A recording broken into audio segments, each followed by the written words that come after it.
ఓం నమ శివాయ. ఏమండి పనకంటి రాజమోహన్ అండి. ప్రస్తుతం కాశీలో ఉంది. ఇప్పుడు ఈరోజు మహాశివరాత్రి అండి. మహాశివరాత్రి పర్వదినాన నా అదృష్టంగా ఒక 55 మంది యాత్రికులకు ఈ మహాశివరాత్రి స్పెషల్ టూర్కు తీసుకురావడం జరిగిందండి.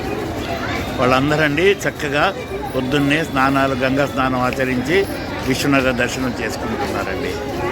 ఈ విధంగానండి మేము మార్చి 1కి బయలుదేరి వచ్చేసామండి. 14 రోజుల టూర్ అండి. 9 నిద్రలు కాశీలో చేస్తుంటాము, మళ్ళీ 2 నిద్రలు నైమిషారణ్యం. వీళ్ళకండి కావాల్సిన వసతి, భోజనాలు ఇవన్నీ మేమే సమకూరుస్తుంటామండి. గంగా నది స్నానం అండి. హిందూగా పుట్టడమే ఒక భాగ్యం అండి. అందులోకి మహాశివరాత్రి రోజున గంగా నదిలో స్నానం ఆచరించి విశ్వనాథ దర్శనం అండి మహాభాగ్యం అండి, అదృష్టం. చాలామంది అనుకుంటారు మహాశివరాత్రి బాగా రష్ ఉంటుంది, దర్శనం కాదు, ఈ విధంగా అపోహలు ఉంటాయండి. అంత అనుమానాలకి ఏం తావు లేదండి. చక్కగా మనము పొద్దున ప్లాన్ చేసుకుంటే రాత్రి 2:30 నుంచి దర్శనాలు మొదలవుతుంటాయండి. ఆ దర్శనాలన్నీ చేస్తూ 2 అవర్స్ 3 అవర్స్ మనం వెయిట్ చేసుకుంటే మనకు విశ్వనాథ దర్శనము లభ్యమవుతుందండి.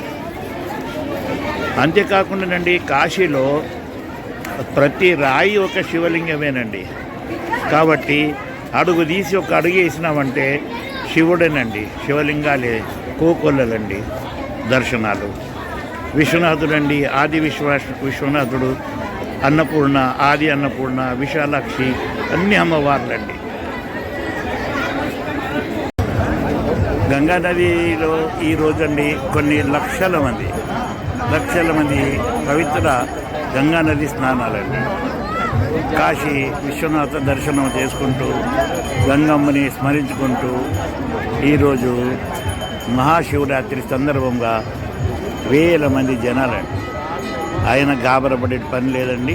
హాయిగా మేము చక్కగా ప్లాన్ చేసి అందరినీ తీసుకొని అన్ని సదుపాయాలు కల్పిస్తూ మీకు ఈ యాత్ర శివరాత్రి రోజున జరిపిస్తామండి. మా దగ్గరండి ఒంటరి మహిళలు కూడా క్షేమంగా వచ్చేసి మా యాత్రలో పాల్గొంటారండి. ఇది దశాశ్వమేధ ఘాట్ అండి. 10 అశ్వమేధ ఘాట్ అండి. 10 అశ్వమేధ యాగాలు దశరథ మహారాజు జరిపించినటువంటి ఈ స్థలం అండి. ఇక్కడ స్నానము చాలా పవిత్రంగా భావిస్తారండి అందరూ. సాయంత్రము 6:30కండి గంగా హారతి ఇక్కడ జరిపిస్తారండి. కొన్ని వేల మంది ఈ గంగా హారతిని దర్శిస్తారండి చక్కగా. జై మాతాజీ.